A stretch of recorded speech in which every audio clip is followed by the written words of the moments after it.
Suivante, c'est faire du Dodge and Burn, c'est-à-dire de faire les tons clairs un peu plus clairs et les tons foncés un peu plus foncés. Et donc, pour ce faire, on a, je vais dire, deux solutions. La première, c'est de créer une courbe et avec évidemment un masque. Et sur le masque, on vient peindre avec le pinceau, avec un flux, je vais dire, assez faible. Et on accentue certaines régions que l'on veut accentuer et on éclaircit les régions qu'on veut éclaircir. Donc ça c'est la théorie. En pratique, c'est pas si simple que ça à faire parce que le fait de faire ce Dodge and Burn, on va faire un remodelage du visage. On peut par exemple faire que le visage paraisse plus large, moins large, etc. Et ça demande énormément de pratique pour arriver à un résultat, je vais dire, correct et cohérent. L'autre solution pour faire du Dodge and Burn, c'est de tout simplement, je viens cacher ma séparation de fréquence, je reviens sur mon image de départ, je viens en sélection, je fais une sélection par plage de couleurs, je prends, on va commencer, je vais par exemple prendre des tons clairs, voilà, je fais une tolérance qui est ici, j'augmente un peu ma tolérance,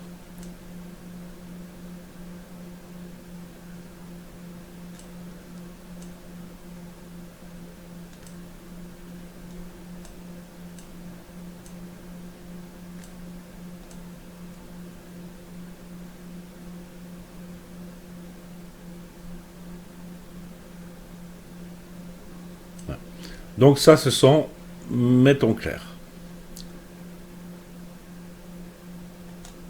On va prendre, y créer une sélection. Au-dessus de séparation de fréquence, je crée un groupe que je vais prendre, que je vais appeler Dodge and Burn. Ok. Et dans mon groupe, je viens tout simplement faire une courbe. Et une courbe que je vais dire ton clair. Ok. Et où je prends ma courbe et j'augmente les tons clairs. Je vais évidemment remettre la séparation de fréquence. Vous voyez que que ça devient directement c'est quelque chose qui marque très fort. Donc c'est quelque chose qu'il faut, je vais dire, mettre très peu. Le fait de remettre du Dodge and Burn, certains défauts ressortent à nouveau. Donc, le fait qu'on avait fait la séparation de fréquence, on avait, je vais dire, aplati un petit peu les défauts. Ici, on est en train d'en remettre. Donc, une des solutions, c'est d'appuyer sur la touche V et avec le clavier, commencer, je vais dire à 40%. Voilà, c'est 40, 50, 60, 70, 80. Donc, moi, je dirais qu'ici, pour quelque chose comme ça, je dirais 50, 55. Donc, en général, quand j'hésite, je mets 55.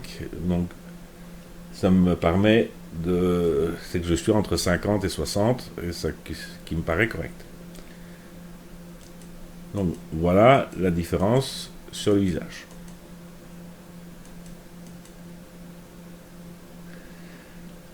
On va refaire la même chose, donc on va cacher ceci, on va recacher ça pour revenir sur notre image, et cette fois-ci on va aller en sélection, on se met bien sur le calque ici, on va en sélection, plage de couleurs, et cette fois-ci on va prendre les tons foncés.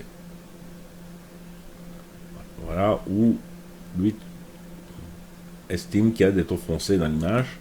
On va lui faire OK. On réaffiche la séparation, on réaffiche le Dodge and Burn, on vient se remettre dessus. On refait une courbe. Et cette fois-ci sur la courbe, qu'est-ce qu'on va dire que c'est les foncés. On prend la courbe et on la descend. Donc là aussi, vous voyez que on revoit un peu tous nos défauts qui réapparaissent. Et comme tantôt, je vais appuyer sur la touche V et je vais mettre 40. déjà à 40, vous voyez qu'il y a déjà un bel effet. Et donc je vais tenir cette modification à 40. Donc le Dodge and Burn, si on regarde de cette manière de faire, ben, ça donnait quoi? Voilà. On a refait quelque chose de... on a redonné une texture à la peau que la séparation de fréquences avait enlevé. Maintenant, à partir de là, rien n'empêche, rien n'empêche de, je vais dire, dupliquer le calque.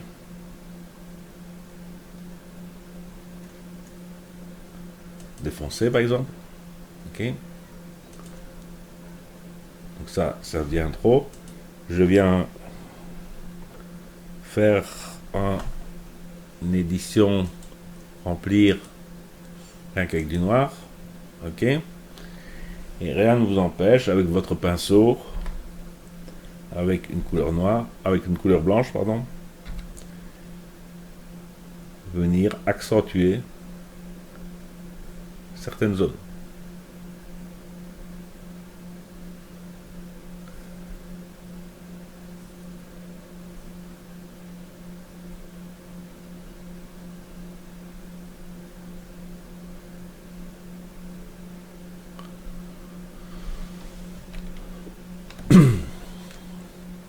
Pour, je vais dire, un peu compléter les endroits où vous trouvez que vous voulez en voir encore un peu plus de foncé.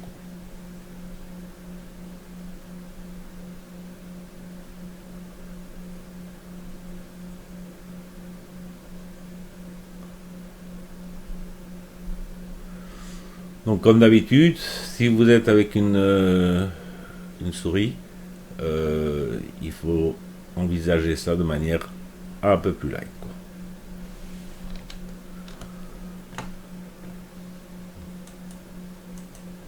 Et on a l'impression qu'on n'a pas fait grand chose, que j'ai pas passé le pinceau, mais il y a bien certaines différences.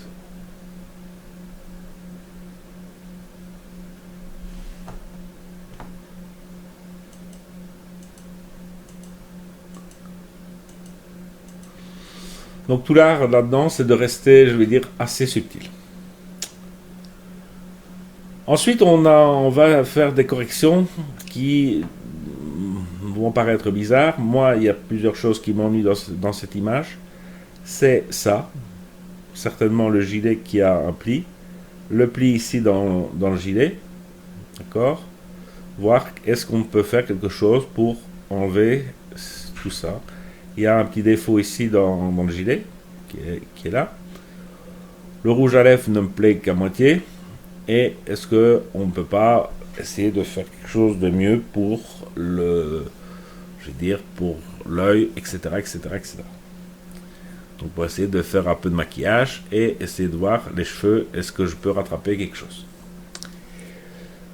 Donc voilà les objectifs. Donc pour continuer cette retouche de portrait.